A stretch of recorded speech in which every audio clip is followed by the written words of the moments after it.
كنت جيته قبل انت؟ لا بس قال لي واحد انه موجود هنا. انت بعد دوره زينا. اي ما يحتاج. حنا رحنا المسجد قباء. هذه الجدة اللي كنت اقول لك انا، هي اللي جيتها الاسبوع الماضي، والله مخرب لانها متشابهه. هذه لا عجيبه سبحان الله. ايه هذه عند مسجد قباء. لا هنا. ترى هذه عموما على فكره هذه جاده اسمها جاده قباء. ممشى زي ما تشوفون يمين ويسار محلات واسواق، من الحرم الى مسجد قباء 3 كيلو كم؟ 3 كيلو و500 متر ما شاء الله. 3 كيلو ونص يعني. شيء عظيم والله. صار لنا يمكن 40 دقيقة ندور العم اسماعيل، أخيرا طحنا فيه. هنسلم عليه. أنا ازعجته في الجوال من كثر ما دق عليه، ما قدر يوصف لي زين.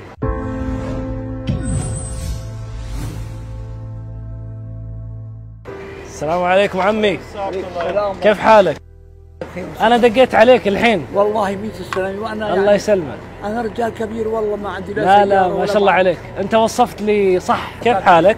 والله بخير وستر معك. مبسوط لك والله، هذه اللي فيها الصوت بس عشان يوصل الصوت. بارك الله فيك، الله يرضى عليكم ويبارك فيك ويبارك لنا بأمارنا ويرضى عليهم. الحمد لله الأمن هون بكفي، والحمد لله الله سبحانه وتعالى راح الوباء من هالبلاد. يا رب يا رب. عندي سؤال عمي. نعم. تسمح لي، كم صار لك هنا؟ والله أنا 40 سنة، أول صار لي 50 سنة جيت لهون، وبعدين رحت حج وارجع، وبعدين صار لي من سنة الأول 83.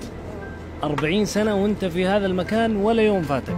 لا مو بهذا، أنا بالحرم. أنا أقصد بهذه المبادرة الطيبة. إنه توزيع الشاي والقهوة. يا لله تعالى والله. يعني قبل كنت في الحرم بس لما سكروا جيت هنا. هون على طول هذا هوني نطالعون كل نهار نحن ننزل. اصلي المغرب في الحرم، لازم اخلص من هنا اشرب القهوه عنده كل يوم. كل يوم لازم. ما شاء الله. يا اخي سبحان الله، عجيب يعني. شوف كيف قاعد يعطي، يعني هذا اللي يسمونه الواحد لما يعطي وهو يحب الشيء اللي هو قاعد يعطيه. يقول عيني تعورت ولا رحت المستشفى عشان بس اجي هنا، لان لو يروح يوم وانا ما جيت هنا اتضايق يعني.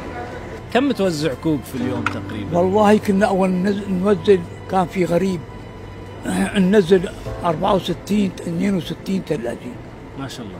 هلا عم ننزل 48 54 هاي كذا. طيب مين اللي يسوي هذه الشاي؟ انا اسوي الشاي بايدي. تسويه بايدك؟ ما شاء الله. بايدي. انا عمري 92 سنه. ما شاء الله، العمر كله يا رب على خير وطاعه. بارك الله فيك، حياكم الله. فانت تسويه بيدك الشاي؟ اي انا بيدي. اي ولا امن على حد يعني بوزان القهوه، لانه ليش؟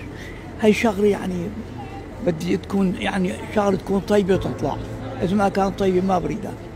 مين كل يوم تجون تشربون الشاي هنا؟ كل نهار. ما شاء الله. كلهم هنا؟ كل نهار. ما شاء الله. حتى اول لما كنت شاب نزل 130 120 ثلاجه. 130 ثلاجه؟ 120. بعدين اجي لاقي المي حاره، لاقي المي حاره اساوي شاي وانزل فيه. ما شاء الله. الحجاج والله يعني صراحه في شعور داخلي ما ادري شلون اوصله قدام الكاميرا، لكن هذا الرجل عجيب يعني. رغم اني انا شفت فيديوهات كثير صوروا قصته، بس انك تشوفه على الطبيعه وتشوف الناس اللي حوله وتشوف كميه الزحمه، رغم انه احنا جايين وفي اخر يمكن ربع ساعه. ليش حريص على الزنجبيل انت عند ابو اسماعيل؟ والله الجنزبيل حلو ومفيد يعني ما شاء الله، مذكور يعني بانه له فوائد جميله جدا. انت كل يوم تشرب من عنده زنجبيل؟ طبعا عم اسماعيل حتى لو ما نشوفش لازم نجي نطلع بوجهه الطيب ونمشي. ما شاء الله. طيب عمي، في احد يساعدك في تصليح القهوه والشاي؟ انا بساويه، انا بصلحه بايدي. ما شاء الله. لو راح يوم وانت ما جيت هذا المكان بزعل والله، ما بكون والله عيني انتزعت وما رحت على المستشفى سويتها. عينك تعورت ولا رحت على المستشفى؟ اي ما رحت على المستشفى. اي ليش يعني ما كل نهار عندي 50 ثلاجه، كل نهار كل نهار كل نهار. النمي بدي اتركها. السلام عليكم. الله يرحمه. والديك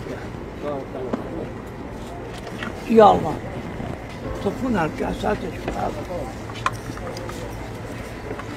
يا رب البيت. انا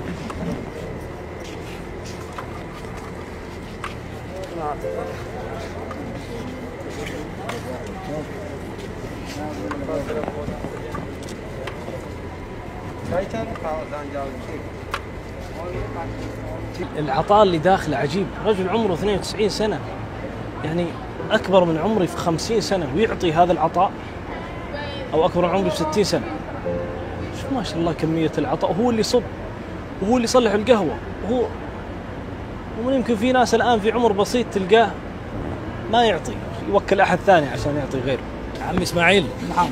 إيش أكثر شيء يحبون الناس، القهوة ولا الشاي اللي تروح بسرعة من عندك؟ الزنجبيل بروح. الزنجبيل والقهوة. القهوة قدام البيت. يا سلام. اساوي 20 ثلاجة، 22 ثلاجة. ما شاء الله تبارك. يوم سويت 20. طيب ايش شعور الناس لما يمر يوم انت ما انت موجود؟ والله يعني يزعلوا علي انه وينه هذا ما اجى. لا يكون مرضان، لا يكون شغلان، هيك ما بيجي. ينتظرونك كل يوم؟ كل نهار بدي ان بطلع اذان العصر بصلي العصر، ما بحسن انا بمشي على الجامع. بمشي حيني ظهري، بصلي بالبيت وبطلع لهون بقعد على السفره، بلف بعد المغرب قبل المغرب وكم ماشي. ما شاء الله. اساعدك؟ لا خلاص. الله يجزي امرك ويرضى عليك.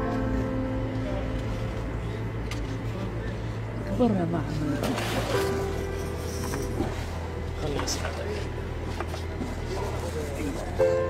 خلي واحد ممكن اعطيه وواحد الجماعه اعطيهم. لا سهل سهل، احنا بنكسب الاجر معك يا الله يرضى عليك. تفضل يا اختي، تفضل يا اختي.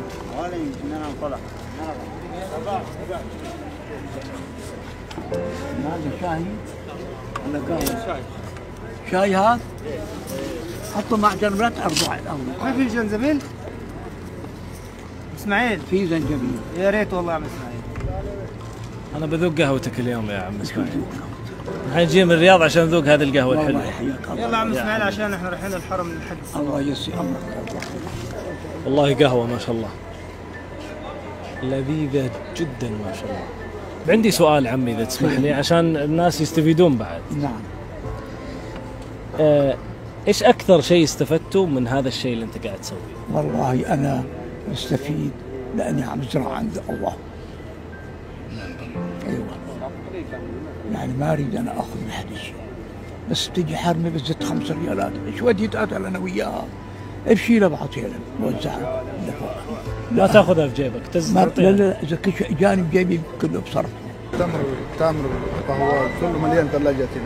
كان بعد صلاة العصر على طول؟ على طول بعد الزلمه والشوارع. يعني هو ما يوزع بس قهوه وشاي وزنجبيل. تمر وحيسها وعجوه. وبعد صلاة العصر على طول يصير هذا مباشرة بعد الصلاة يصير هذا المكان مليان. هذا المكان دائما يوزع حيسة وتمر وقهوة. طيب عندي سؤال، تتوقع كم عدد الأشخاص اللي يشربون من عند عمنا إسماعيل كل يوم؟ ما شاء الله تبارك الله ما يقارب على 200 300 وأكثر كل يوم دائما. العمال ما شاء الله هنا يجوا دائما، واللي يجوا من الحرم اللي يجوا من الحرم وفيها البلد كمان هنا يجوا دائما يدكون وياخذوا راحتهم ويشربوا قهوة. يعني التكاتف طيب. جزاه الله خير. الله يدوم نعمه. آمين. إسماعيل سامحني اليوم بتعبك معي، بس الناس تحبك يا أخي، اللي ما جو المدينة يحبونك ودهم يشوفونك. بارك الله فيك. الله يسير. إيش لذة هذا العمل الصالح اللي أنت تسويه؟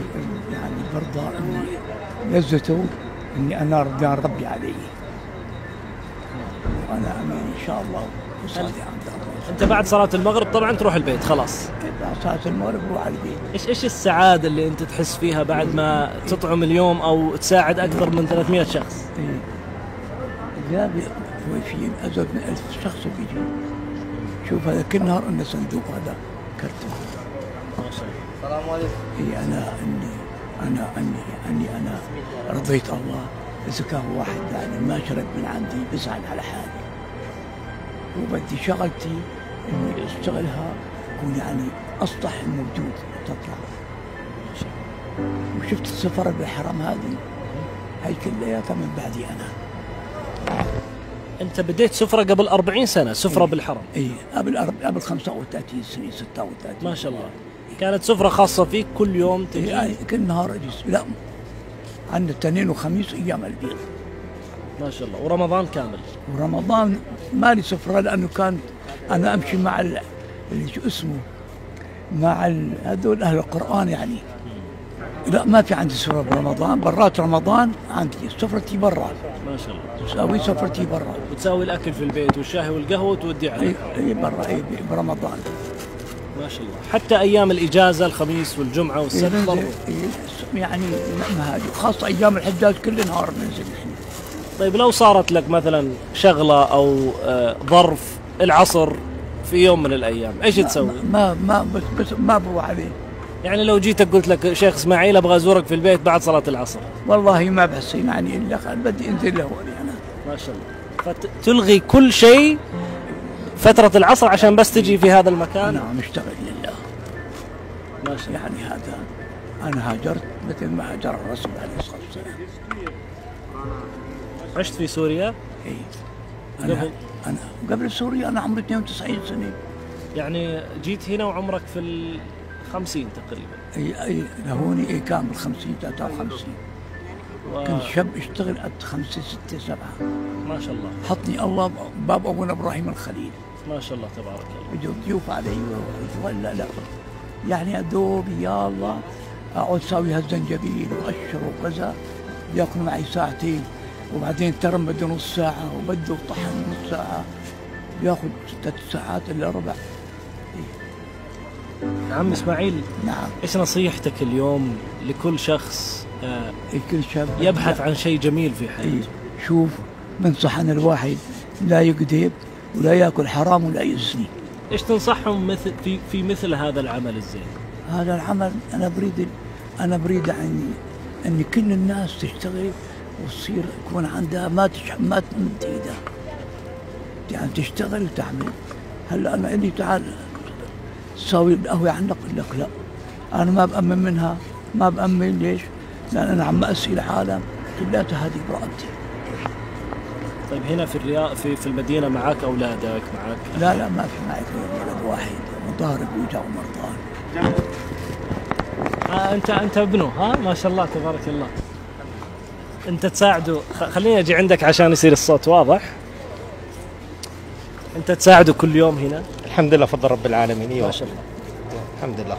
فكل يوم انتم في هذا المكان مع الوالد؟ كل يوم مع الوالد الحمد لله فضل رب العالمين. طيب يخليك تصلح القهوه عنه لا ولا لا؟ ابدا. ما تصلح القهوه عنه؟ لا بس اسوي التمر، اجهز التمر، اغسل الثلاجات، ايه اغسل له الارضيه محل ما يشتغل يعني بس. ما شاء الله. ايه. لكن الشاهي والقهوه كلهم من تصليح يده؟ تصيح يده كله، ما مد يدي انا عليها. حتى عيار القهوه 20 ثلاجه 120 ثلاجه نزلها على الحجاج، واجي من الحرام لا المي السخنه صار لي فوق 25 ثلاجه ونزلها. ما شاء الله. وننزل التمر وننزل الخبز. بس هذا الواحد ايش يعني، كل واحد له يعني. واحد اليوم ببيع قماش، باع اليوم قماش كذا. انا يعني اكرام الناس لله تعالى. الله يقويك. طيب لو جاء في يوم من الايام وقال لك ولدك خليني اصلح القهوه عنك؟ ما بخليها. ليش؟ ما بخلي ولدك عشان يمسك الصنعه يعني. لا ما له ذهن فيها. هذا كل واحد له خاصيه عند الله. كل واحد الله بعث له شغله اللي يحبها يعني. صح. فانت تشعر بهذه اللذه والسعاده في انك انا والله سلطان. فلو هو يبغى يصلح القهوه يحطها هناك. ايوه. بس هنا هذا مكانك. ايوه. فهذا الرجل درس، هذا الرجل مدرسه فعلا، رجل من النوادر واللي لازم قصته تثبت تؤرخ. يعني داخله يقول لما يعطوني فلوس، ما اعرف اذا كان صوت واضح، يقول لما يعطوني احد 5 ولا 10 ولا ايا كان اعطيها مباشره الناس الثانيين، اعطيها العمال، اعطيها الناس اللي يحتاجونها، لاني انا ما سويت هذا العمل عشان اخذ فلوس، انا مسويه لله.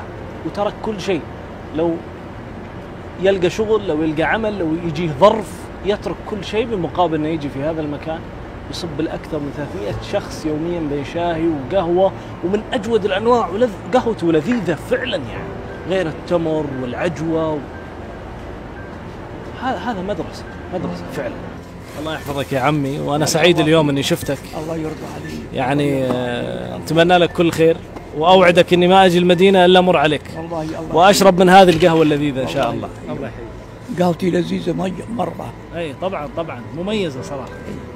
الله يحفظك يا عمي. اخدمك بشيء، توصي شيء؟ والله يوصيك بتقوى الله وطاعه الله. ان شاء الله ان شاء الله. شكرا لك. واذا كان ابوك طيب قد ما بتعز ابوك قد ما هذا ان شاء الله. شوف قديش في ناس ما في حدا يعزز ابوه زي انا ابدا. ابوي ما عنده غيري، اللي اذا بتكذب بقلع على لسانك. وابوي حار ايده والضرب، ما محسن تتكلم قدامه. اذا بتكذب بقلع على لسانك. ما بعرف ان الكذب من عمري 16 15 سنه. ما بعرف الكذب ابدا. والله يلعن كل كذاب. الله يحفظك يا عمي ويطول في عمرك، وان شاء الله نشوفك دائما في هذا المكان. ان شاء الله بقى. شو اسمك انت؟ اسمي محمد. محمد دخيل. اسمي محمد النحيت، وهذا المقطع راح احطه في اليوتيوب ان شاء الله. سعيدين فيك يا عمي، شكرا لك لانك اليوم استقبلتنا وقهويتنا. الله يرضى عليك والله، الله يرضى عليك. حياك الله. الله يحفظك، مع السلامه يعني. الله يسهل امرك، الله يرضى عليك.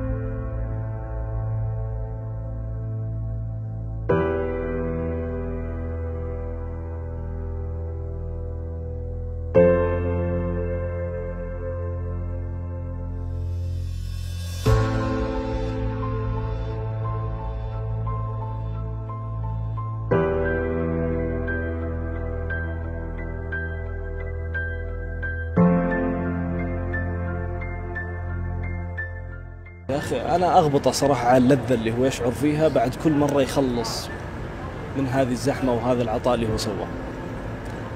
شكرا لكم أنكم شفتوا هذا الفيديو، وإن شاء الله عم إسماعيل درس لنا كلنا.